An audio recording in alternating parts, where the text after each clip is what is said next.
the power of the quantum computers will be harnessed along with the important development in the algorithms, so that you get lot more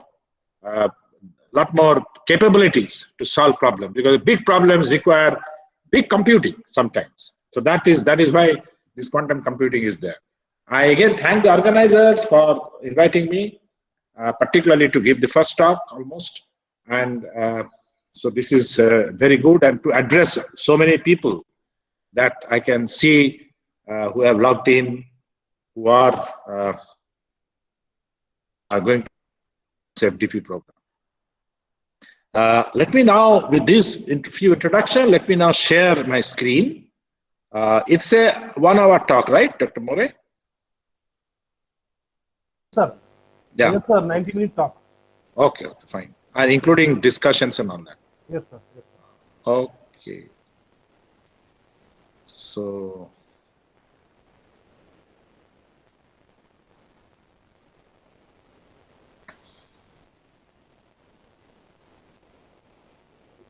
So let me see. I hope you'll be able to see the screen. Yes, sir. Are you able to see the screen? Yes, sir. Your screen is visible. Are you able to see this? Are you able to see the slides? Quantum mechanics, foundation. Yes, sir. It is visible. That is visible. Okay. Fine. So, is the slideshow mode also okay? Yes, sir. It is in slideshow mode. Yeah, and it is moving, right? Yes, sir. Yes, sir. Okay, great. So everything works. In the days of technology, we have to make sure that everything works before it is too late. All right. So I have given the title as quantum mechanics as a foundation for multi-scale simulation, and that is a very important theme today in the chemistry and physics and biology. So whole of science and engineering, of course, because the length scales keep changing. That is the meaning of multi-scale simulation. And as the length scales change, we have to progressively lower down or progressively bring in approximations to a rigorous theory. So how do you manage not to do that? The only way is that you must have a powerful computer. So provided I have a very powerful computer, I can solve large problems using quantum mechanics, which is the more basic theory. But today it is not possible. So that's the reason I'm writing for multi-scale simulation, you need quantum computer. So that's the title. I'm currently in IISER Kolkata. I was formerly in National Chemical Laboratory Pune. So I'm basically, by training, I'm a chemist. I was also a professor at IIT Bombay after retiring from National Chemical Laboratory Pune, and then I came to IISER Kolkata as a director. This is, of course, the thanks to the MIT's Institute of Engineering for inviting me in Nasik. So these are the 3 cities in which I have lived. Dominantly, I have lived in Pune. So of course, I'm very happy to see that Nasik is very close to Pune. And 33 years of my life I spent in Pune before I moved out to Mumbai, and now I'm in Kolkata for these last 4 years and more. Let me also talk a little bit about IISER. In general, IISER Kolkata is an institute of national importance. It is one of the 7 IISERs, as you can see, and it was the first of the 2 which was set up in 2006, along with Pune. Again, IISER Kolkata and IISER Pune were first set up in 2006, and now in about 15 years, IISERs have become a brand name. It has a flagship program, which is the undergraduate science program. But now IISER Bhopal has also started engineering science program, I must tell you, and many other IISERs may also start engineering program. But it is basically set up to have a good undergraduate science program, which will essentially give you the component of interdisciplinarity. So basically the idea is to have interdisciplinary research integrated with an interdisciplinary education. So that's the NEP, that all of you know. Today it has to be much more holistic research. Let me say that when we talk of holistic research and NEP, NEP talks about innovation and invention.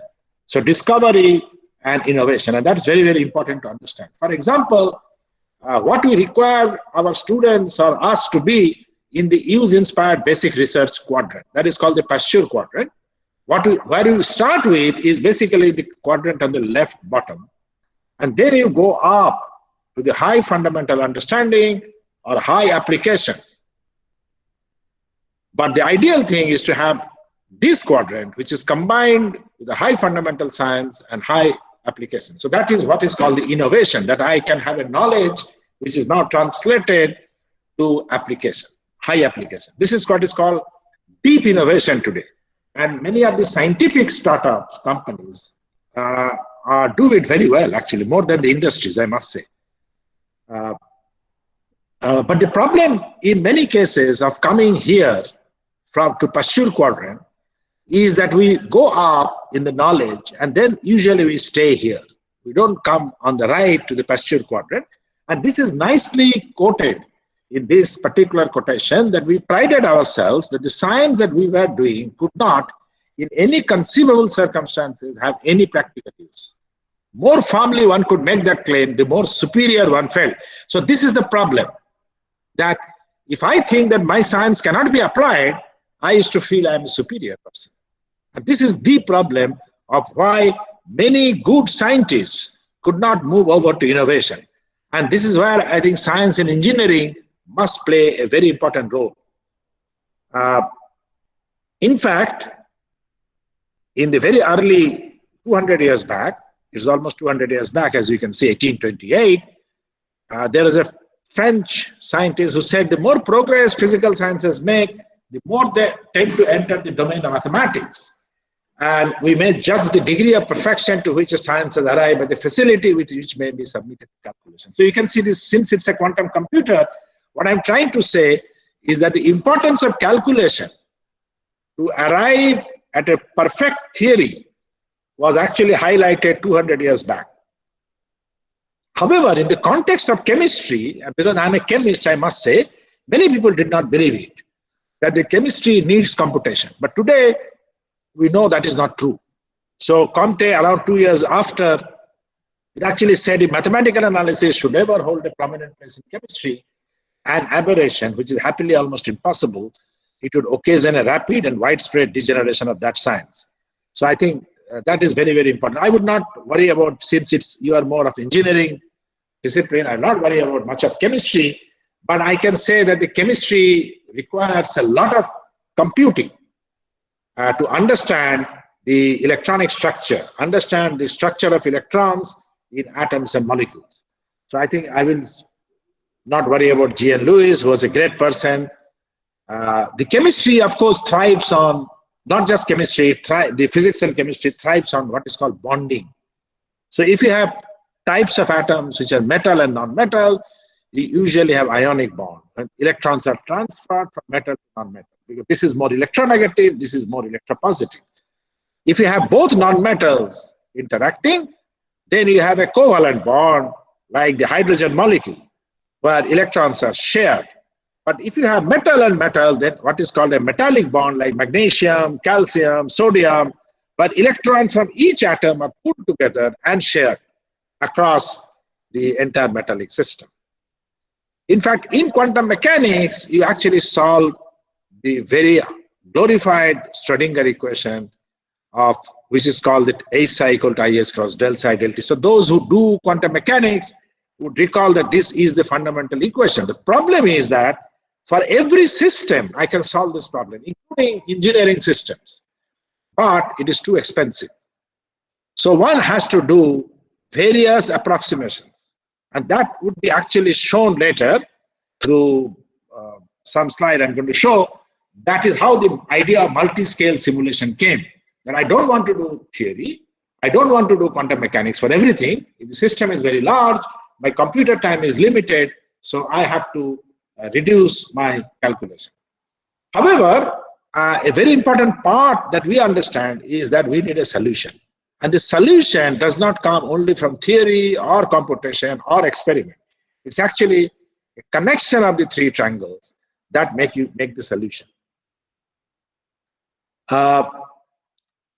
Since I'm expecting you to understand what is computation versus theory, this could be actually physics, engineering, anything. You can replace chemistry by anything here. The idea of a theory is a mathematical description involved in that subject, engineering, whatever. Whereas computation is usually used when a mathematical method is sufficiently well developed that it can be automated for implementation in a computer. So I have a good theoretical method which is well developed mathematically such that I can use it straight away in the computer. Then I call it computational chemistry, computational physics, computational engineering.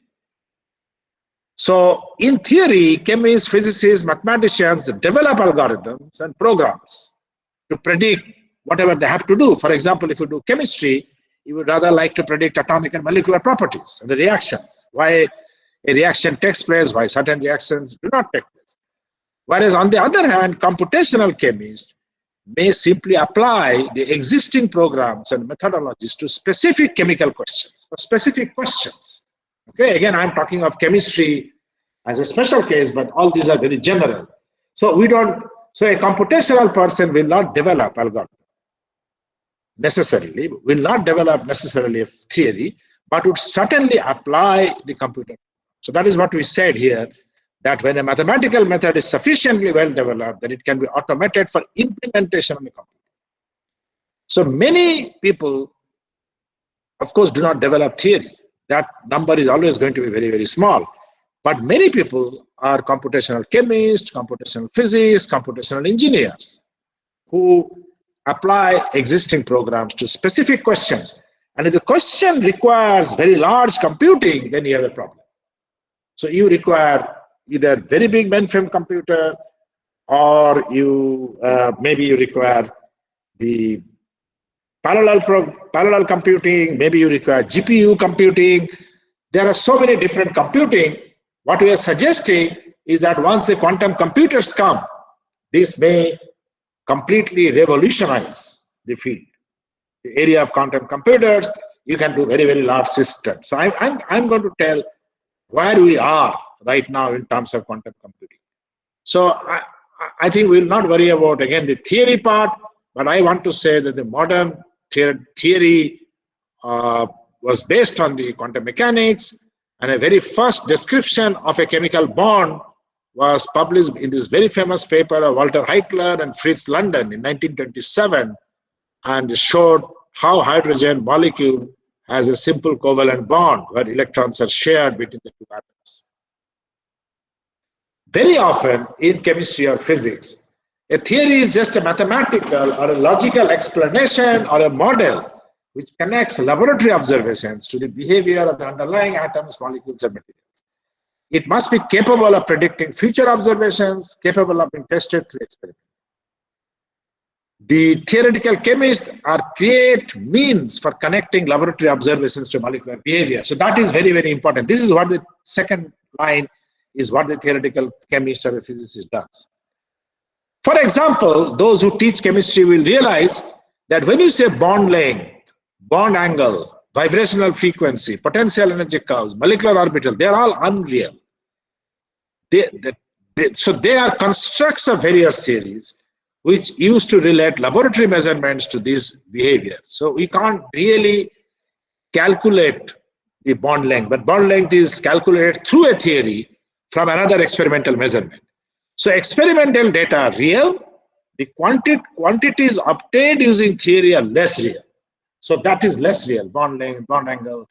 They use some theory to calculate. So the theory is wrong, then these will not be done correctly. But experimental data, of course, is correct. Data is something different. You don't get these as the data, directly as the data. For example, bond distance is actually fitted to some spectroscopic data, which is called rotational dissolved data, or nuclear magnetic resonance, or X-ray. So this is real. But when you fit that to find out bond distance, that fitting is actually theory. So people have to find out how do you fit it. So that is where theory is required. Similarly, if you have a vibrational spacing, that is fitted to obtain dissociation energy. So you can have a vibrational spectroscopy, get the spacing, and then you fit to get the dissociation energy. You never measure the bond dissociation energy. You can similarly have activation energy, properties of reacting molecules at the transition state through the transition state theory. or charge of an atom in a molecule.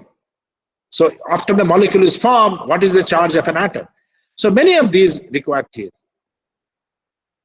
But before the computers came, people were already doing theory without the computer or with less amount of computer. I told you of this very famous paper of Heitler in London in 1927, the Born and Oppenheimer work for molecule, the Huckel, many of them were doing very, very good qualitative theories which do not require so much of computing. In fact, there's a list of work that is there. Very concept of the hybridization of chemistry, Born's theory of liquid, Eyring's transition state theory, Linus Pauling, the nature of chemical bond. Many of these are very good work before the computers came. What happened after the computers? Now, in a big way, the computers came in the 1940s and early 50s in the world. Of course, in India, it came much later. And you can see a first molecular simulation in a computer, which is basically known as the Metropolis algorithm, was done in 1953, as early as 1953. Remember, of course, in India, there was no computer at that time. In India, got computer much later. But this is the kind of computer that started to come, and people looked at the molecular simulation. And several such things. I don't want to talk about much of the details, but what I want to say that after computers, theory became very, very important. There is a very famous work by Carr and Parinello, which did molecular dynamics. That is how the molecule will move in time. That is very important, that dynamics. Then Martin Karplus, and this is the start of the multi-scale simulation. Chandler's transition state theories, and so on. And I think many of these work slowly became computational intensive. You require larger and larger computers. And what I would like to say is that this very famous work of Warshall, which actually integrates not only quantum mechanics, but classical mechanics for the same system, became a ballpark or very, very important work. Ballpark kind of work in the simulation. It requires two different scales, one small length scale quantum mechanics and a slightly larger length scale classical mechanics. It integrates both of them to a good effect. And I think this is very good. But why did we not use quantum mechanics? Because of the fact that it will become extremely time consuming. And that is the reason we need to use approximations. The underlying physical laws necessary, this is a very famous quotation by a very famous physicist called P.A.M. Dirac. The underlying physical laws necessary for the mathematical theory of a large part of physics and the whole of chemistry are thus completely known. And the difficulty is only that the exact application of these laws leads to equations much too complicated to be solvable. So that means you can't solve the equation in the computer. And this is where the need for quantum computers come. So remember, because we could not solve, we made approximations, which is not very good, which is unsatisfactory. But if you could apply, then of course you would have been able to solve very big problems. If you could have a big computer. So then that is what we should do. And today, if you look at computational chemistry, it can almost deal everything. I mean, again, I can replace this by physics, provided you have large enough computers. So you are only limited by supercomputers, not big or fast enough. Else, we can do small molecules, DNA, proteins, three-dimensional crystals, surfaces, and so on. We can do several things. In fact, all experiments done in labs, we say this, can be done in silico. In silico essentially means in computer. Silico comes from silicon. So all experiments which are done in labs can be done in silico. So we are limited only by supercomputers, not big or fast enough. In both chemistry and biology, one of the emphasis is to get the structure, do the dynamics, and then do a reactivity study. So you can see here biology is almost similar, except there is a sequencing and evaluation at the end after you get the function. Function is basically like reactivity. So how, starting from a structure, how does it move in time? That is very, very important. That is called the structure and dynamics. I already told you this particular slide. that we can do computational chemistry, application of method. And we can now get several properties. The problem only is that if the system is large, you cannot do the calculation. I will show you what do we stand in that. So for example, we can calculate the molecular energy. And from here, I can calculate enthalpy of a formation of a molecule. So for example, if hydrogen and oxygen form water, how much energy is released or how much energy is required. We can calculate the dipole moment. We can calculate different orbitals in a molecule. We can also calculate how the electrons are distributed. This is called electron density, electrostatic potential, vibrational frequencies, and so on. Reaction pathways, how does the reaction go? There's a very, very detailed calculation. Reaction intermediates, transition structure, orbital interaction, shapes of molecules, and molecular properties. So I think lots of interesting things can be done. But here is the problem. The problem is that if you use very accurate method, and that is what is line first, ab initio method, which is very, very accurate method, you can see essentially the problem is that we can at the most do 100 atoms today in a reasonably big computer because you have a scaling which goes all the way up to 10 to the power 7. It can go all the way up to 10 to the power 7 if you do a very, very good method. Now, n is the size of the system. This is the computational time. So you can immediately imagine what is n to the power 7. If you, on the other hand, do 1,000 atoms, it is simply not doable with n to the power 7. So for example, I become 100 to 1,000, 10 times more. The computing time will grow 10 to the power 7. I hope you can understand. That is the meaning of n to the power 7. 10 to the power 7 is just a huge number. So you can imagine it's 10 million times. So even if this program can do, a very good method can do 100 atoms in 1 second, you can imagine for 1,000 atoms, it will become 10 to the power 7 seconds, which is just awful. So then what do? You don't use methods which are n to the power 7, but you use methods which are approximate methods. These are called, I will not go into the details, but these are called density functional theory or DFT. And those methods scale very well at n to the power 4. N to the power 4 makes it much better, as you can see. Then you have semi-empirical method.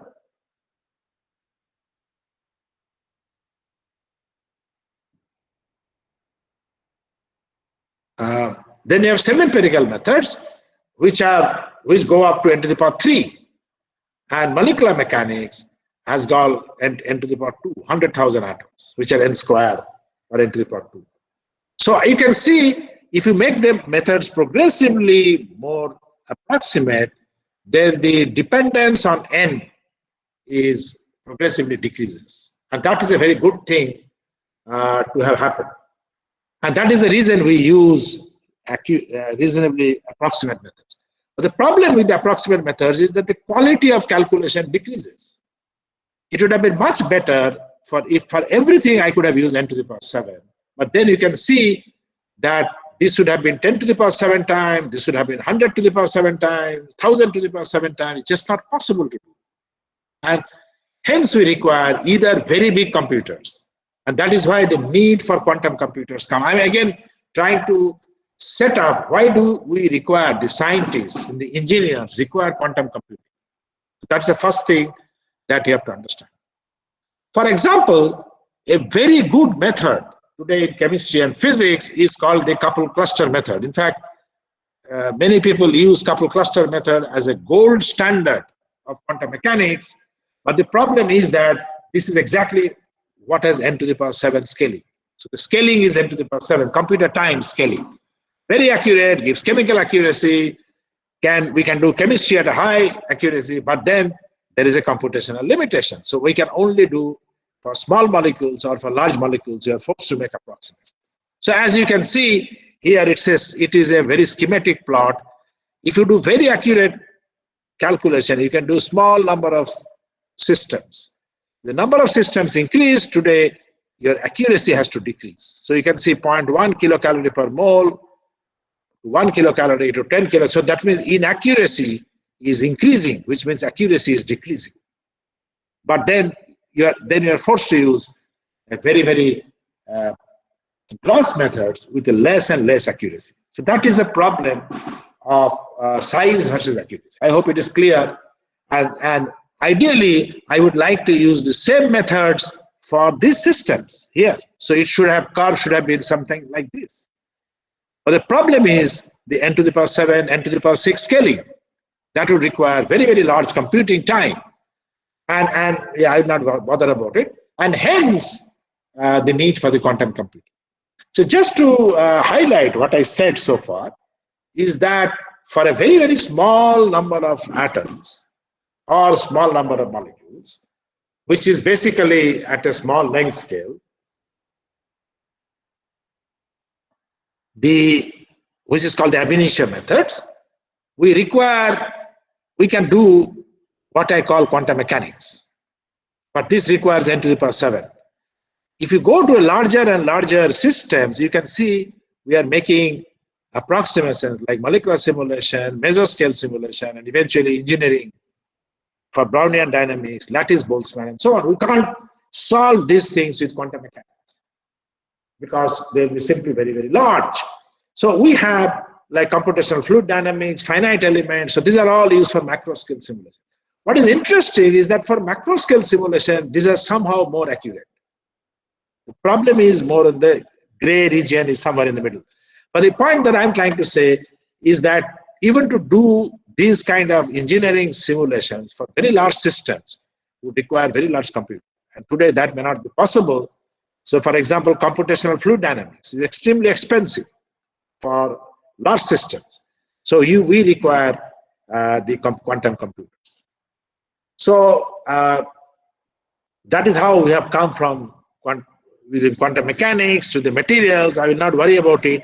But Schrödinger, who started the quantum mechanics, then Feynman, so many big people today, microscopy has come, which has made quantum mechanics experimentally realizable. Because you can actually see the kind of problems. You can actually see the kind of problems that we can handle are amenable to quantum mechanics. So that is very important. Let me just switch gear, and now let me say what could have been done.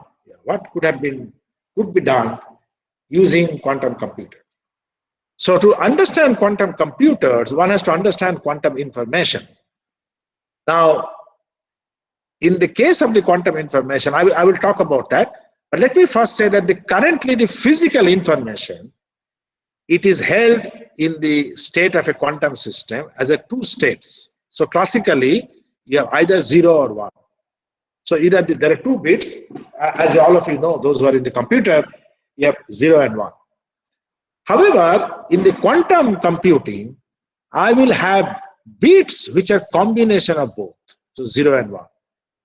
Combination of 0 and 1. So let us say there are 2 states. So this is where the quantum mechanics comes in.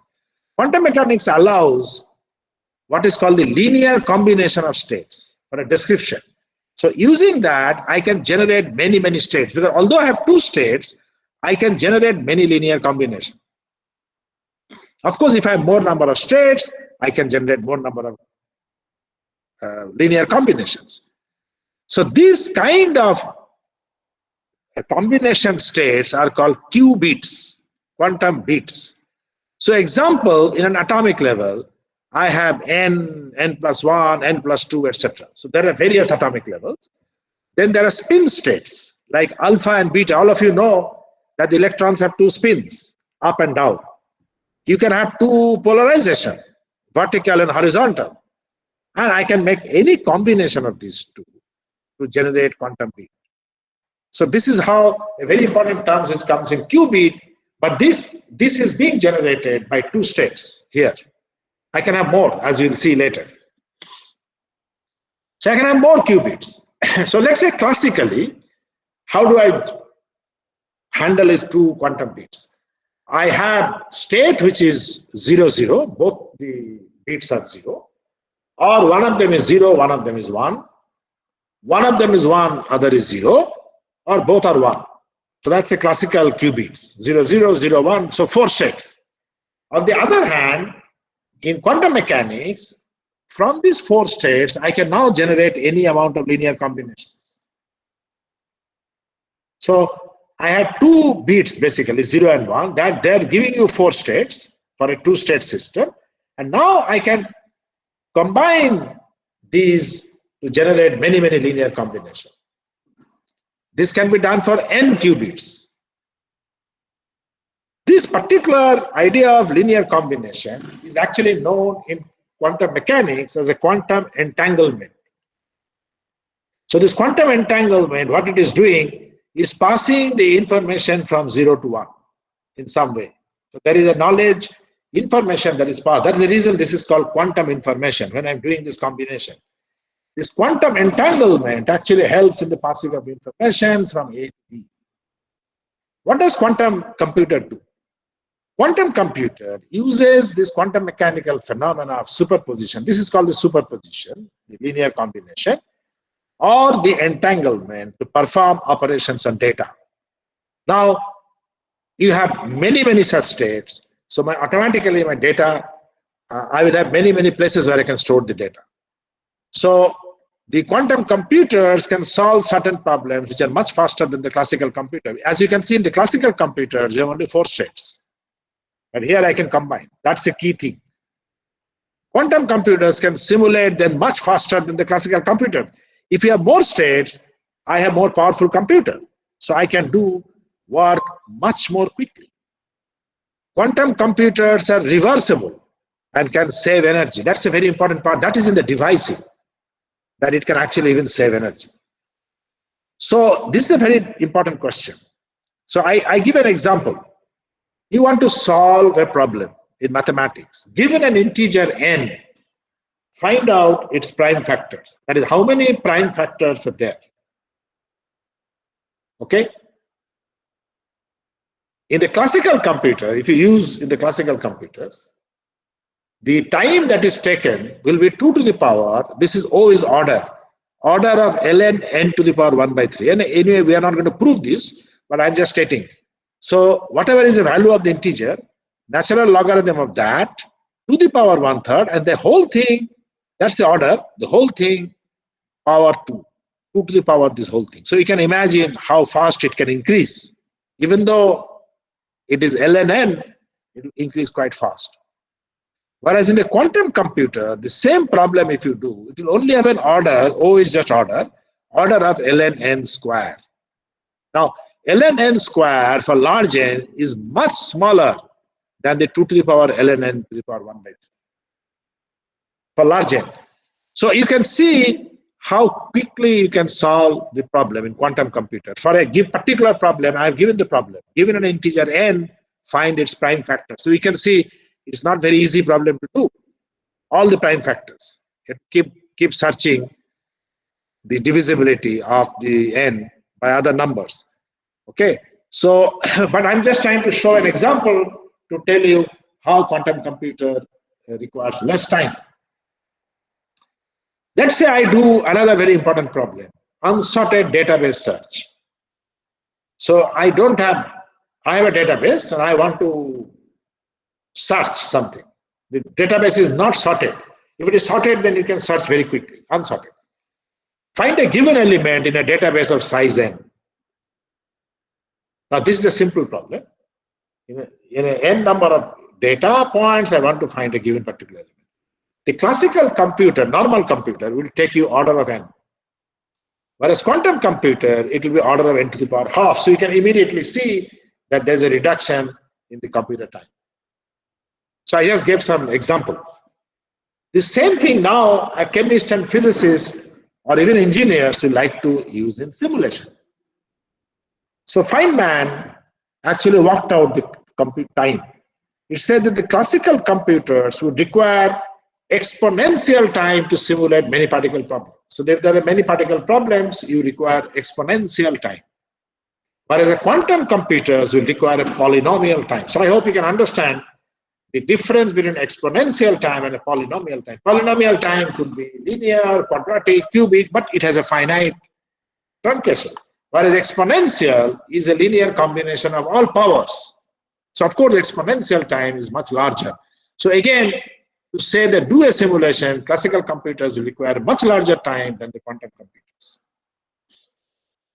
So what is the present state in terms of engineering, technology? You have to control and couple the individual qubits. Like I said, these are my individual qubits. 0, 0, 0, 1, 1, 0. Again, two-state problem. But now I have to couple them to make the linear combinations. So this is what I mean by coupling. So if you have those, then I have to first control and couple the individual qubits. Today, we can run algorithm with less than 10 qubits. So for example, I have 10 bits, quantum bits, okay, and 0 and 1 in 10 different places, but they're all 0 and 1, of course. So you can have 0, 0, 0, 0, 0, one of them can be 1, all possibilities. I hope you understand. There are lots of permutational problems. So the 10 qubits, I can today solve this. You can say now I'm taking linear combination of many of the states. So first of all, in 10 qubits, each of them can have 0 and 1. So each of them can have 1, 2 states. So you have a 2 to the power 10. So 2 to the power 10 states, I can now couple. I can do linear combination to generate many, many states. So this is already very powerful. But today's classical computers are all so powerful that the 10 qubits is not going to be good enough. We probably require, what we require to solve those problems, 10,000 or 100,000 qubits based computers. So you have 0 and 1 in 10,000 places, 100,000 places. So you can have 2 to the power 10,000, 2 to the power 100,000 states, which have to be coupled. So this, now the question that you will ask is, why can't we do 10,000 or 100,000 qubits? It's not very easy, because you have to control and couple, and this is an engineering problem. The challenge is to make devices such that all these qubits are coupled, and a linear combination can be found. So this is the present state of the quantum computer. But if we can do this, we can solve basically very large problems, very, very large problems.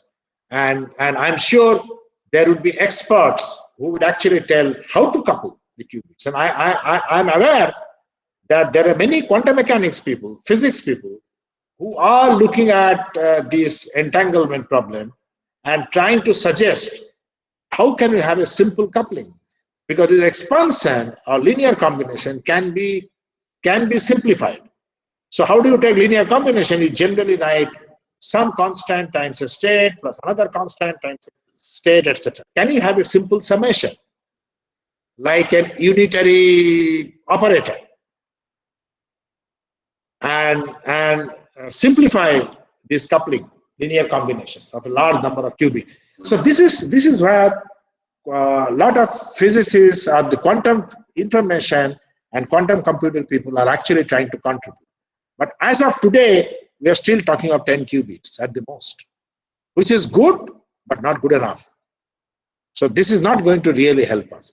So I don't want to talk about my own work, but what I'm trying to say, in quantum mechanics, we have actually developed work which are basically exponential, instead of linear combination, exponential combinations, which will be much more powerful in designing these combinations of qubits. So I have been doing that for a long time.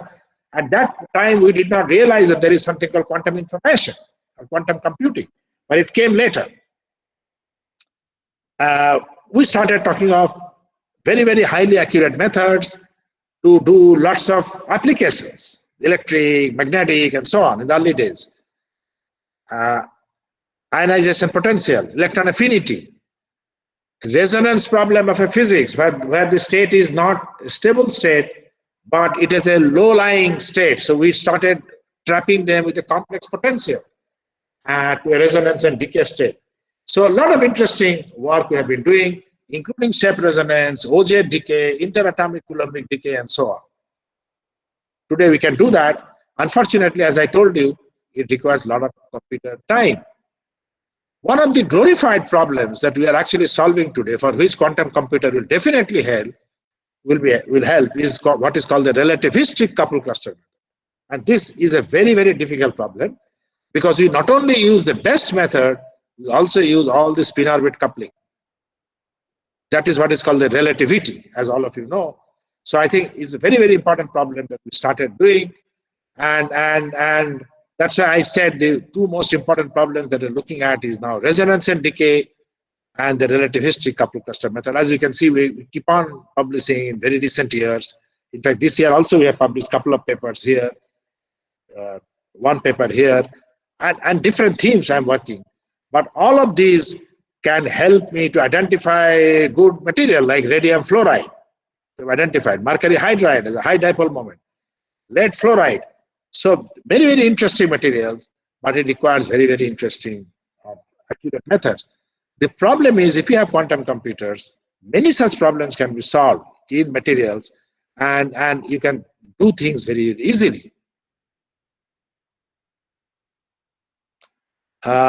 We also are looking at a lot of material science. For example, these are very, very useful in renewable energy. So how do you catalyze by gold cluster, aluminum cluster, N2O reduction by carbon monoxide, hydrogen storage materials, and so on. This is a very, very important technology that is going to come up.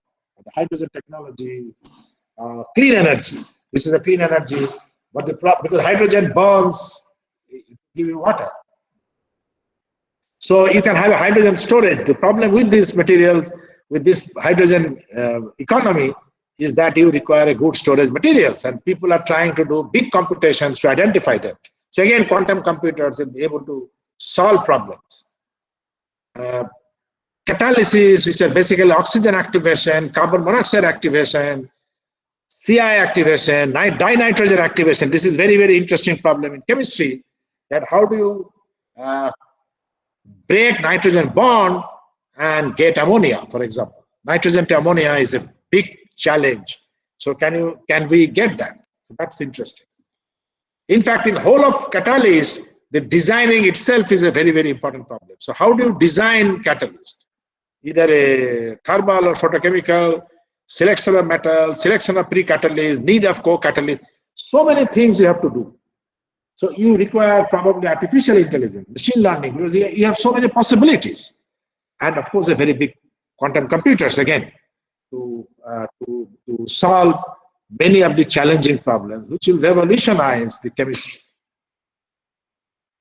In fact, one of the big problems that we have been doing is basically CO2 activation. Many of you may know that the carbon dioxide is a very big problem because it is polluting the environment.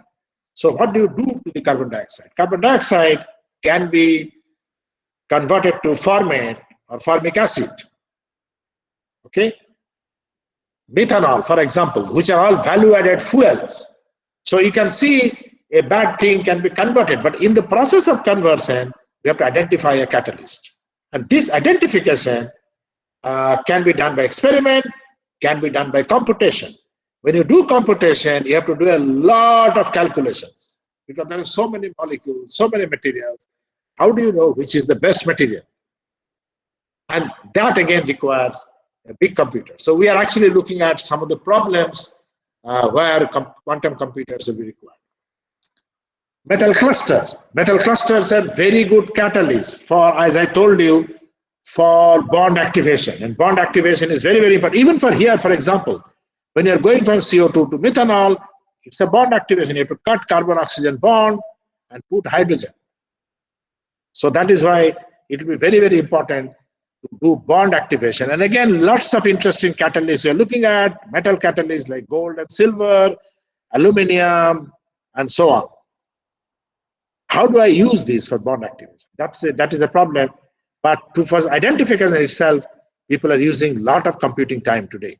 And again, computational chemistry will become very, very important. So one of the example that we are looking at is a CO oxidation. So this is carbon monoxide with oxygen giving you carbon dioxide, CO2, through this catalyst. And that's very, very important. So I have a catalyst which is gold 18. This is 18 member gold atom. As you can see, this gold 18 cage binds carbon monoxide and oxygen. As you can see, it goes through transition states, and then eventually intermediate, and then eventually it comes to the product. The product is not come just like that.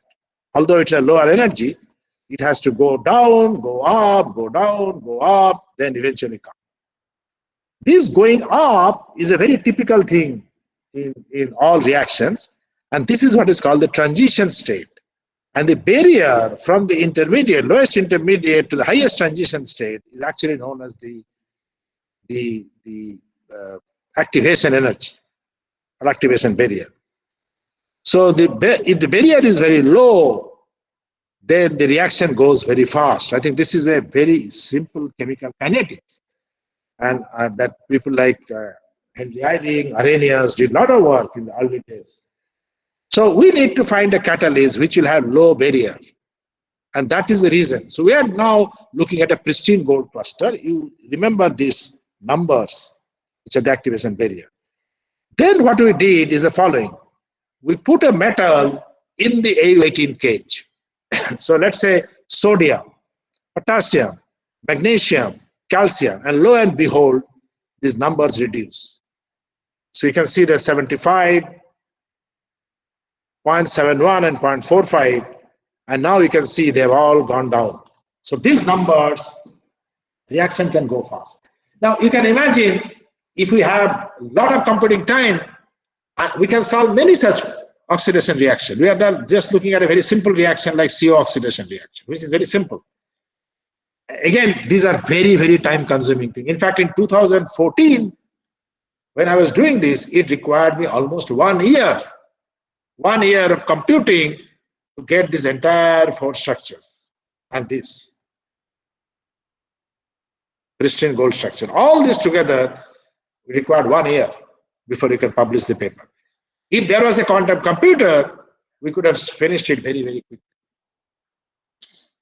The same thing with another CO oxidation, another work, gold 6 and gold 8 with the hydrogen chemisorb. And you can see if you have just without hydrogen chemisorb, they have very, very high activation barrier. Moment you put hydrogen chemisorption, the barriers go down. As you can see, 0.721, 0.002 for AU6, for AU8, it's still a little bit high, but it at least goes down when you put hydrogen. And that means CO oxidation reaction will go very, very fast. So there are a lot of interesting catalysts that we have already identified, but we can do much more. We are also working on lithium-ion battery. Many of you know the batteries are very, very important problems. And we are looking at electrode materials for lithium-ion batteries, applications for the two-dimensional material. They're very, very widely used for performance enhancement of a battery. And we have been also working on blue phosphine. We are working on molybdenum sulfide as a material. Many, many interesting chemistry we have been publishing, in very recent years.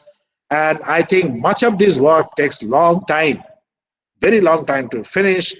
We can actually do much more and finish this work in a much smaller time if we had quantum computers. So as you can see, quantum computer, there's a need for the quantum computer. So this is, for example, molybdenum sulfide heterostructure anode. This is 2D SOMOS2 anion for LIBS, which is lithium and sodium ion batteries.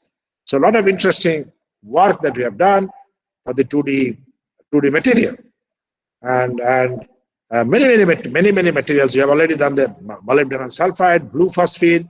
Then what this paper did was to mix blue phosphine with molybdenum sulfide together as a heterostructure anode. So before I close, I will actually like to take questions and just interact with you. I wanted to say that there is a fundamental insight of theory that is required. We can go from atomic molecular level to nano scale, nanotechnology and bulk.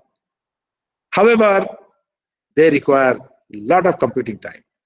So today what we are doing is we have different grades of approximation to these theories which combine at different length scale. This interconnection allows us to provide good insight of nanoscience or technology or very useful intermediate length scale, providing novel properties of function. Unfortunately, all this can be done much better provided we have quantum computers.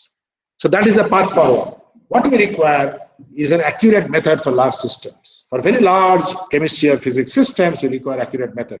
So we need to apply what is called fragmentation method. So I have a very big system. I can't handle the big system. So cut it into pieces and handle the pieces separately. So I need accurate method for large systems and then piece them together. That's the idea. So fragmentation is one approach. And another approach is to develop appropriate multi-scale simulation, approximations that I told you. Challenging problems would be for strong correlation in molecules and solids. We may have to graph artificial intelligence and machine learning. Material genomics is another going to be very important area where I find out, I do computation to map various properties with structure for all types of materials. But you can see many of these will require large computing. If you see our emphasis, either to develop methods so that the classical computers can be used, or to emphasize the need for large computers. So the point that I'm trying to say, if I have a large computer, then I don't need to make approximations for large systems, because as soon as I make approximations, they deteriorate the performance. So that is the reason we are saying in the path forward, we require quantum computing. So many of these very, very interesting problems can be solved for large systems. Basic idea is to have accurate methods for large systems. I don't want to read them. Non-adiabatic dynamics, quantum chemistry methods, identification of molecules for drug design. This is very, very important. Today, in silico, you can identify. But this is a big challenge. You require, again, very big computer. You require new functional materials in the renewable energy sector. I talked about it. CO2 conversion to value-added chemical like methanol, format, AI and ML. So many of these, along with the quantum computer, will be able to do and solve problems like this. This part, I really talked of problems which are of interest. Pharmaceutical industry, energy. So in some sense, we should be able to do the multi-scale simulation in a better manner. So I would say more accurate multi-scale simulation. We can use machine learning to handle material genomics, catalyst design, improve density functional theory itself. And all that will be done very easily if we have very highly efficient, not only computer codes, but also computers. So that is very important. And that's the reason we are talking of quantum computers. So the quantum computers will simply enlarge the scope of a chemist and a physicist. So that is what we want to tell, because I am basically a computational chemist. So we'll be a major beneficiary of the quantum computers. We, of course, do not develop the quantum computers, but we know the theory behind the quantum computers. And that is what I mentioned, that this is basically having number of the 0 and 1, but number of quantum beats, how many places you put 0 and 1, and then making a linear combination, quantum entanglement. That is a very well-developed method in quantum mechanics, and that entanglement can give you power of so more qubits. Entanglement will actually lead to quantum computers.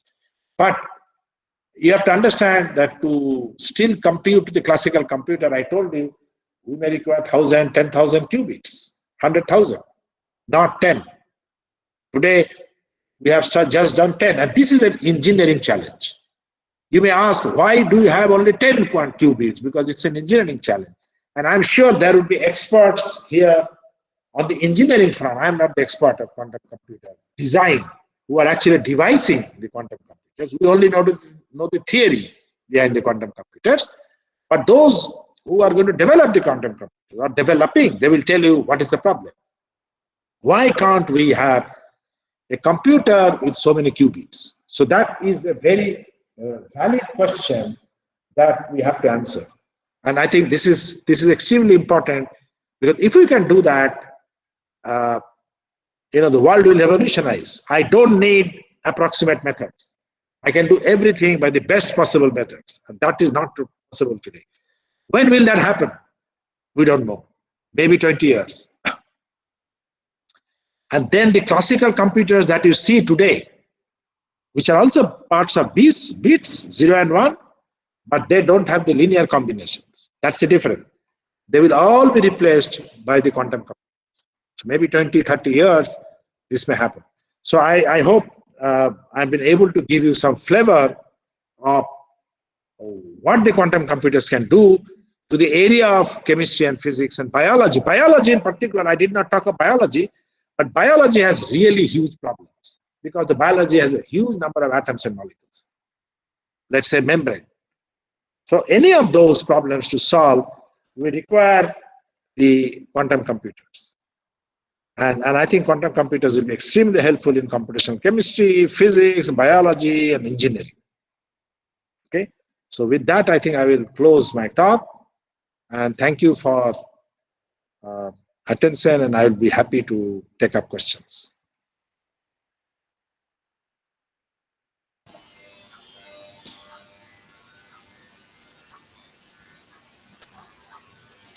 Yes, any questions, participants?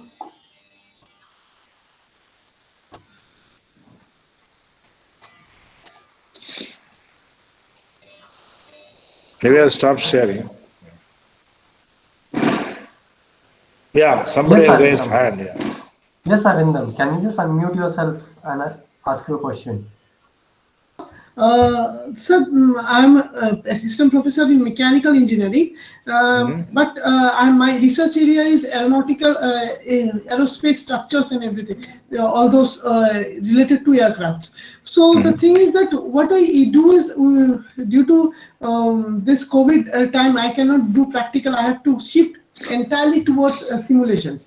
So what I saw that when I'm going towards higher precision simulations, there are lots of problems that is nothing but your computational errors, because computer has their limits.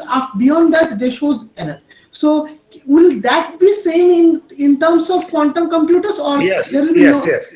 No, that will be, you see, today the errors are coming because of a size of the bits.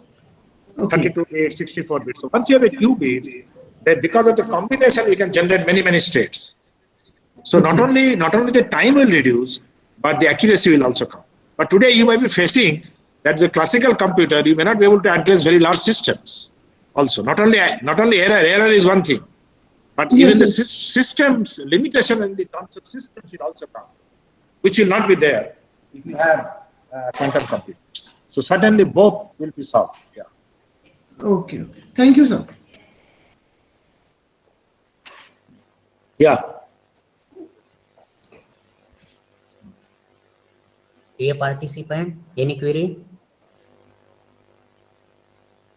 Yes, anyone want to ask any query? Please unmute yourself and ask the query.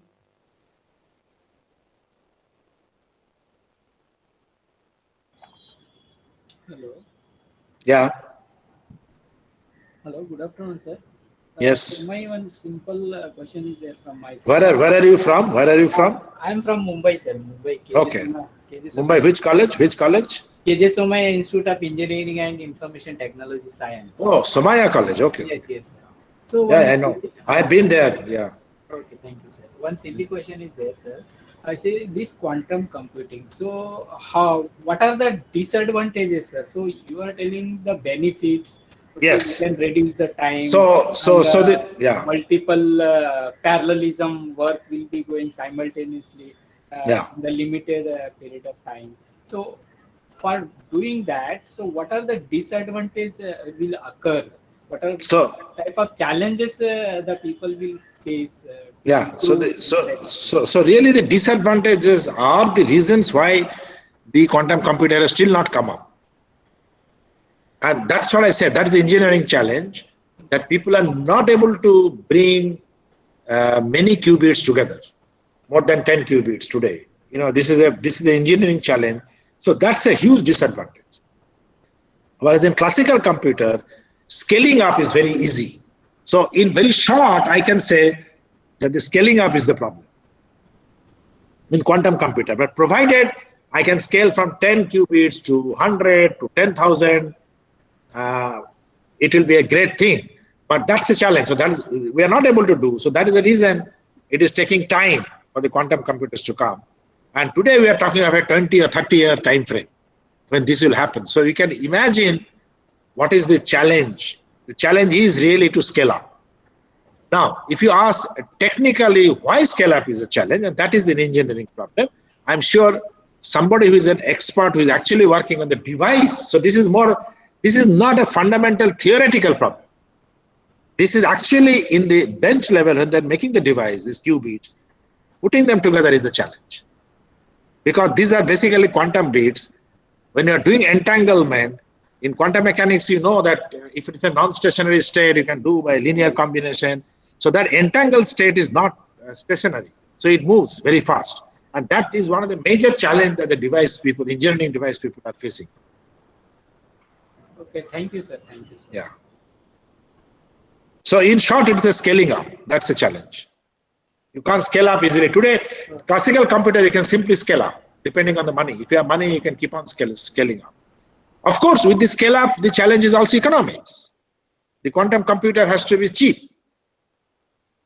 Okay, it cannot be abnormally expensive. It will be expensive, but it cannot be abnormally expensive because people have to afford it. Yeah. Okay, thank you, sir. Yes, next question, next query. Unmute your mic and ask the question.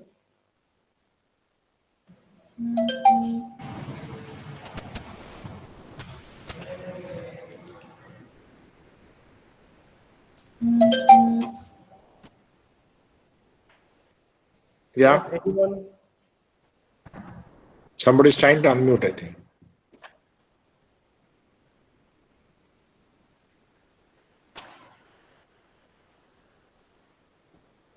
I think Okay.